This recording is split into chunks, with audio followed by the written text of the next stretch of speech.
श्री महावीर स्वामी जन्म कल्याणक निमित्ताने ठाण्यात भव्य शोभायात्रा। ठाण्यात श्री ऋषभदेवजी महाराज जैन धर्म टेम्पल अँड ज्ञाती ट्रस्ट ठाणे आणि राजस्थान श्वेतांबर मूर्ती पूजक जैन संघ यांच्या संयुक्त विद्यमाने ठाण्यातील सर्व जैन संघटनांनी एकत्रित श्री थाना जैन महासंघ स्थापन करून श्री महावीर स्वामी जन्म कल्याणक निमित्ताने ठाणे शहरात भव्य शोभायात्रा काढण्यात आली होती। शोभायात्रेचं उद्घाटन करण्यासाठी आमदार संजय केळकर, आमदार निरंजन डावकरे, माजी महापौर नरेश मस्के, भाजपा प्रदेश प्रतिनिधी संदीप लेले, भाजपा ठाणे शहर अध्यक्ष संजय वागुले, शहर प्रमुख हेमंत पवार, माजी नगरसेवक सुधीर कोकाटे, समाजसेवक महेंद्र जैन, जैन मुनी परमपूज्य विश्वनाथ विजय महाराज, परमपूज्य एस विजय महाराज, परमपूज्य मनीष मुकुंद कुमारजी, परमपूज्य पथके, चांदीच्या रथामध्ये भगवान श्री निरंजन मुनी महाराज तसेच ऋषभदेवजी महावीर स्वामी स्वतः विराजमान होऊन महाराज जैन टेम्पल अँड ज्ञाती ट्रस्ट ठाण्याचे अध्यक्ष उत्तम सोलंकी, मॅनेजिंग ट्रस्टी उदयकुमार परमार, उपमॅनेजिंग ट्रस्टी सुकुन कुमार परमार, सेक्रेटरी अशोक कुमार गुंगलिया, उपसेक्रेटरी गुणवंत शाळेचा, कोषाध्यक्ष अशोक कुमार पारेख, उपकोषाध्यक्ष प्रवीण कुमार राठोड, ट्रस्टी महिपाल मंडेसा, रमेश कुमार ठेलेरिया बोरा, महावीर चंद्रजी पूनमिया, संपतराज कुंकू चोपडा, सुरेश कुमार छाजेड आणि इतर मान्यवर व्यासपीठावरती उपस्थित होते। शोभायात्रेत सहभागी होण्यासाठी खासदार राजन विचारे, आमदार प्रताप सरनाईक, माजी आमदार रवींद्र फाटक इत्यादी मान्यवर उपस्थित होते। विविध वाद्य सामील झाले होते। जैन धर्माचे महावीर स्वामी यांच्या रथासोबतच जैन धर्माचे अनेक साधू संत उपस्थित होते। अहिंसा परमो धर्म, जगा आणि जगू द्या, मानवता हाच सर्वात मोठा धर्म इत्यादी संदेश या रॅलीतून देण्यात आले। या शोभायात्रेमध्ये vintage car, bike rally, cycle rally आणि सजावट करून तयार करण्यात आलेले ट्रॅक सुद्धा सहभागी झाले होते।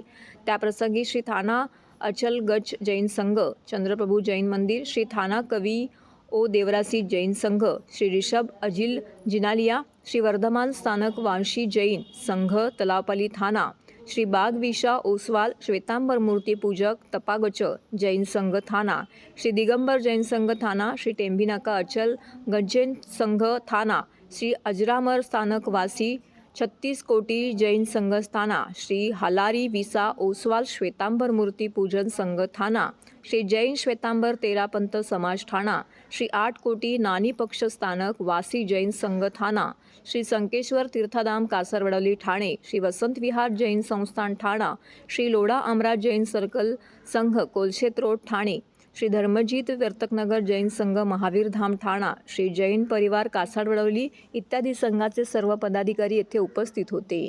शोभायात्रा विसर्जित झाल्यानंतर शिवाजी मैदान येथे समस्त भाविकांसाठी महाभंडाऱ्याचे आयोजन करण्यात आले होते। सर्व नागरिकांना आवाहन करण्यात येत आहे की सध्या डासांमार्फत पसरणाऱ्या डेंग्यू या आजाराचा प्रसार रोखण्यासाठी प्रत्येकाने पुढील प्रमाणे कार्यवाही करावी।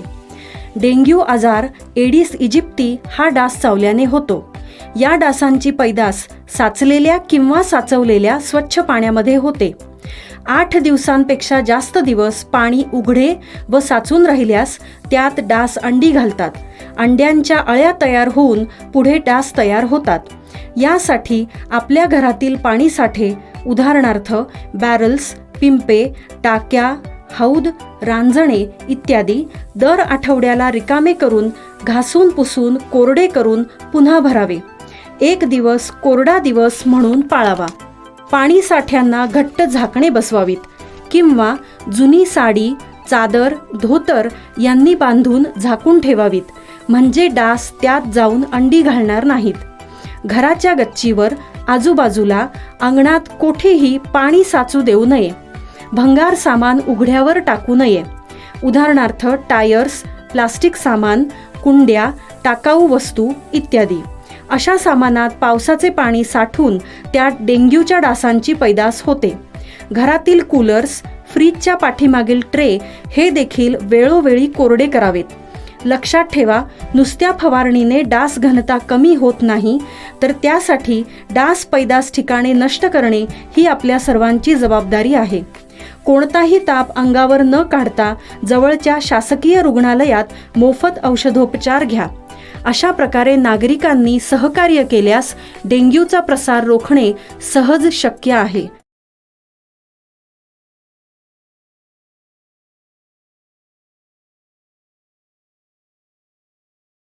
ब्रह्माळा तलाव या ठिकाणी तलावांवर बोलू काही हा कार्यक्रम संपन्न.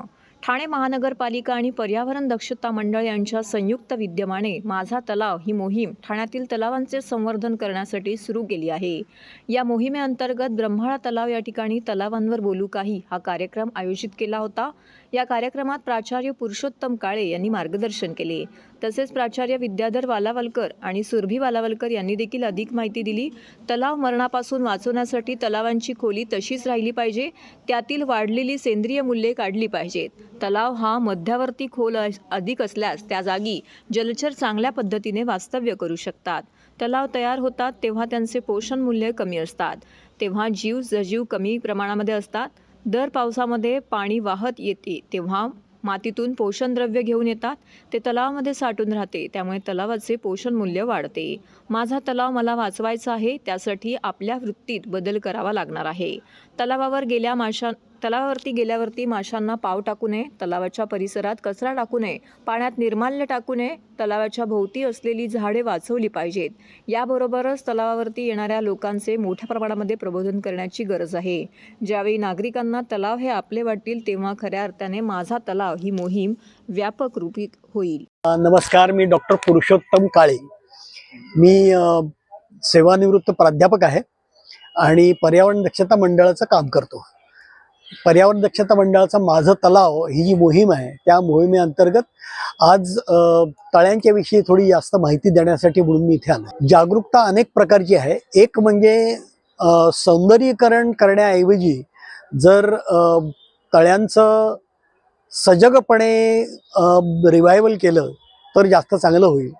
म्हणजे काय तर ही एक जैविक संस्था आहे. त्या जैविक संस्थेचं स्वरूप हे कायम ठेवून जर तलावाचं संवर्धन केलं गेलं तर ते जास्त फायदेशीर होईल. लॉंग टर्ममध्ये त्याचा उपयोग जास्त होईल लोकांना, असं वाटतं मला. नमस्कार, मी सुरभी वालावलकर ठोसर, पर्यावरण दक्षता मंडळ संस्थेमध्ये प्रकल्प समन्वयक म्हणून कार्यरत आहे. माझा तलाव ही आपली मोहीम आहे, ती आपण पर्यावरण दक्षता मंडळ आणि ठाणे महानगरपालिका यांच्या संयुक्त विद्यमाने सुरुवात केली होती. 5 जूनला आपल्या या मोहिमेची सुरुवात झाली. तेव्हापासून आपण लोकसहभागातून तलाव संवर्धन याकडे आपला कल आहे. आणि माझा तलाव असं याला नाव दिलं आहे कारण प्रत्येकाला असं वाटायला हवं की हा माझा तलाव आहे. तिथे गेल्यानंतर त्यांना माझेपणाची भावना असते, ती निर्माण व्हायला हवी, म्हणून आपण माझा तलाव असं नाव दिलं आहे या मोहिमेला. आणि असे लोकांनी यामध्ये सहभागी व्हावं आणि तलावांना भेटी द्याव्या, तलावांचे ऑब्झर्वेशन रेकॉर्ड करून आपल्याला पाठवावं, असा या मागचा उद्देश आहे. आणि आता जे सुशोभीकरण जे महानगरपालिका करते आहे, ते सुशोभीकरण बऱ्यापैकी आता मानव केंद्रित आहे. तर ते निसर्ग केंद्रित कशा प्रकारे करता येईल याकडे आपल्या संस्थेचा फोकस आहे. त्यासाठी आपण अवेअरनेस करतो. म्हणजे छोट्या छोट्या गोष्टी आहेत की जेणेकरून म्हणजे लोक आता माशांना खायला घालतात किंवा पाण्यात कचरा टाकतात, तर या गोष्टी त्यांनी अवॉइड केल्या तर तलाव अजून जास्त चांगल्या प्रकारे आपण त्याचं संवर्धन करू शकू.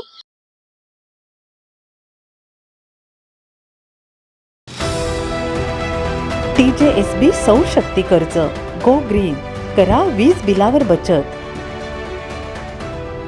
आकर्षक व्याजदर, 84 महिने परतफेड कालावधी, 80% लोन, व्यावसायिक आणि उद्योजकांकरता सुद्धा. अधिक माहितीसाठी तुमच्या जवळच्या शाखेला भेट द्या किंवा संपर्क साधा. 1800-223-466 आणि 1800-266-3466.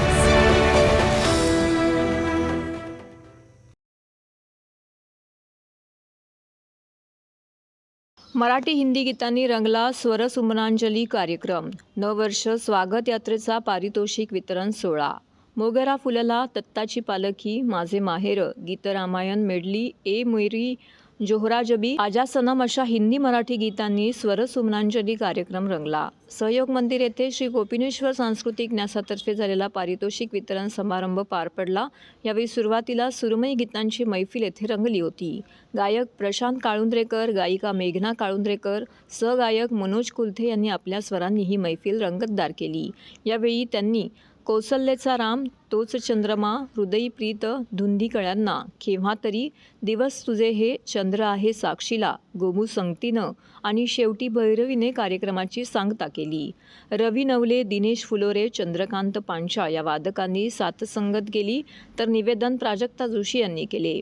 त्यानंतर चित्ररथ, पदसंचलनाद्वारे सहभागी झालेल्यांना पुरस्कार देऊन सन्मान करण्यात आला. यावेळी अध्यक्ष उत्तम जोशी, कार्याध्यक्ष संजीव प्रम्हे, सचिव अश्विनी बापट, विश्वस्त नरेंद्र पाठक, विद्याधर वालावलकर, महेंद्र कोथळे, निमंत्रक तनय दांडेकर उपस्थित होते.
वाट माझी या घराची या कवयित्री शिवानी गोखले लिखित व बुकगंगा पुणे निर्मित पुस्तकाचं प्रकाशन काशीनाथ घाणेकर नाट्यगृह ठाणे येथे झाले.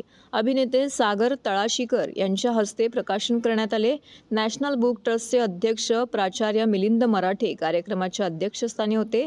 तसेच स्वतः कवयित्री सौ शिवानी गोखलेसोबत मृणालताई पेंडसे, मराठी ग्रंथसंग्रहालय उपाध्यक्ष व सामाजिक कार्यकर्ते संजीव ब्रह्मे, शिवानीताईच्या मातोश्री व बहीण व्यासपीठावरती प्रकाशनाच्या वेळी उपस्थित होत्या. कवितेतले गुण दोष यावर त्यांनी विस्तृत भाष्य केलं. बुकगंगा प्रकाशनचे संस्थापक मंदार जोगळेकर हे देखील येथे उपस्थित होते. बुकगंगाच्या एकूण प्रवासाची रोमहर्षक कहाणी त्यांनी रसिकांना ऐकवली. बुकगंगाकडून पुस्तकांचा संच भेट देऊन यावेळी पाहुण्यांचं स्वागत करण्यात आलं. भरतनाट्यम नृत्यगंगा संध्या दामले यांनी शिवानी गोखले यांच्या कवितावरती आधारित काव्यभाव हा कार्यक्रम यावेळी सादर केला. उपस्थितांची उत्तम दाद या कार्यक्रमाला मिळाली. तर अस्मिता पांडे यांनी या कार्यक्रमाचं सूत्रसंचालन केले. सध्याच्या नकली शिवसेनेकडे धनुष्यबाण नाही, पक्ष नाही. खरी शिवसेना मी वाचवली, त्यामुळेच अनेक लोक माझ्यासोबत आले. मी काही एरियल फोटो काढणारा किंवा फेसबुक लाईव्ह करणारा मुख्यमंत्री नाही. मी शेताच्या बांधावर जाऊन काम करणारा मुख्यमंत्री आहे. अशा शब्दात एकनाथ शिंदे यांनी उद्धव ठाकरे यांना लक्ष्य केलंय. तर रविवारी ठाण्यात आयोजित करण्यात आलेल्या सभेमध्ये बोलत होते. यावेळी एकनाथ शिंदे यांनी ठाकरे गटावरती टीकास्त्र सोडले. एकनाथ शिंदे यांनी आपल्या भाषणामध्ये ठाकरे गटाचे ठाणे लोकसभेचे उमेदवार राजन विचारे यांच्यावरही तोफ डागली. काही लोक ठाण्यात फिरून काहीतरी सांगत आहेत. गेल्या लोकसभा निवडणुकीत मी सांगितलं म्हणून राजन विचारे निवडून आले. तुम्ही शिवसेनेच्या जोरावर निवडून आलात, आता तुम्हाला शिवसैनिक उभे करणार नाहीत. यावेळी ठाण्यात महायुतीचा खासदार होईल हे सगळं माझे उमेदवार, नगरसेवक, आमदार, खासदार निवडून आणतात. पण नंतर अनेक लोक या उमेदवारांना विसरून जातात. पण आपण सगळ्यांना उभे करतो आणि उभे राहतो. गेल्या 10 वर्षामध्ये श्रीकांत शिंदे यांच्या रूपाने काम करणारा खासदार मिळाला. आगामी निवडणुकीत आपल्याला मोदींना पंतप्रधान करायचं आहे. काही लोक ठाण्यात आलेत, कुठेतरी फिरले, काही केलं हे माहीत आहे. त्याबद्दल मी नंतर सांगेन. अशा शब्दात शिंदे यांनी राहुल गांधींना टोला लगावला. आज सर्व क्षेत्रांमध्ये महिला या पुरुषांच्या खांद्याला खांदा लावून काम करत आहेत. बाळासाहेब ठाकरे हे महिलांना रणरागिणी म्हणायचे. आपल्या सरकारने महिलांसाठी अनेक सुविधा केल्या आहेत. महिलांच्या सक्षमीकरणासाठी अनेक योजना सुरू केल्या आहेत. महिलांना उद्योगासाठी भांडवल आणि कर्ज मिळावे यासाठी योजना सुरू केल्या आहेत. आगामी काळात महिलांना 50 लाखांपर्यंत कर्ज उपलब्ध करून देण्यासाठी प्रयत्न करू, असं आश्वासन एकनाथ शिंदे यांनी दिलं आहे.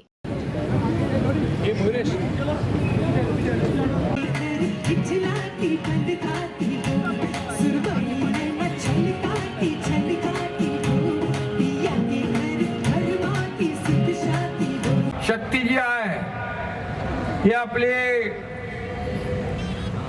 पुरुषाच्या खांद्याला खांदा लावून नाही तर 2 पावलं पुढे जाऊन चाललेली आहे. आपल्या महिला कुठलंही असं क्षेत्र नाही की त्या क्षेत्रात महिला नाहीत. आज अगदी वैमानिकापासून फायटर प्लेन पासून अगदी युद्ध नौकेपासून मेट्रो पासून या देशाच्या राष्ट्रपती देखील महिला भगिनी आहे. आणि म्हणून बाळासाहेब म्हणायचे, महिला आघाडी शिवसेनेची रणरागिणी आहे आणि रणरागिणी सर्वसामान्य लोकांसाठी त्यांच्या न्याय हक्कासाठी आंदोलनामध्ये रस्त्यावर उतरणाऱ्या आपल्या रणरागिणी देखील आपण पाहिलेल्या आहेत. आणि म्हणून या सर्व रणरागिणी शक्तिशाली लेखी इथे एकत्र आलेल्या आहेत, एकवटल्या आहेत. आणि म्हणून पूर्वी जाहिरात यायची, मुलापेक्षा मुलगी बरी, प्रकाश देते दोन्ही घरी. आणि आज मी आपल्याला सांगतो, आपल्या सरकारने महिलांसाठी अनेक योजना सुरू केल्या. लेक लाडकी लखपती असेल, 18 वर्षाची मुलगी होईपर्यंत जन्म झाल्यापासून 1 लाख रुपये तिच्या खात्यामध्ये डायरेक्ट जमा करण्याचा निर्णय आपल्या सरकारने घेतला. त्याचबरोबर 50% एसटी मध्ये सवलत दिली. प्रवास करता की नाही 50% मध्ये. आता ग्रामीण भागातल्या महिलांना त्यांचे पती सांगतात, मी घरी थांबतो, तू अर्ध्या तिकिटात जाऊन बाजार करून ये. आणि तुमच्यामुळे जी एसटी घाटात होती ती फायद्यात चालू लागली.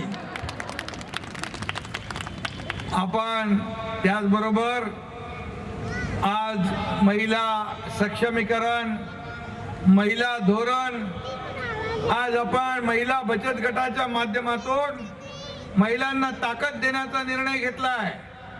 तुमचं खेळतं भांडवल 15,000 होतं ते 30,000 आपण केलं. CRPचं मानधन 3,000चं 6,000 केलं. आणि त्याचबरोबर यापुढे बँकांची जे कर्ज आहे हे कर्ज देण्याची मुदत म्हणजे कर्जाची रक्कम पहिली 1 लाख होती, 5 लाख होती, 10 लाख होती, आता आपण ते 50 लाखापर्यंत आपण वाढवतोय.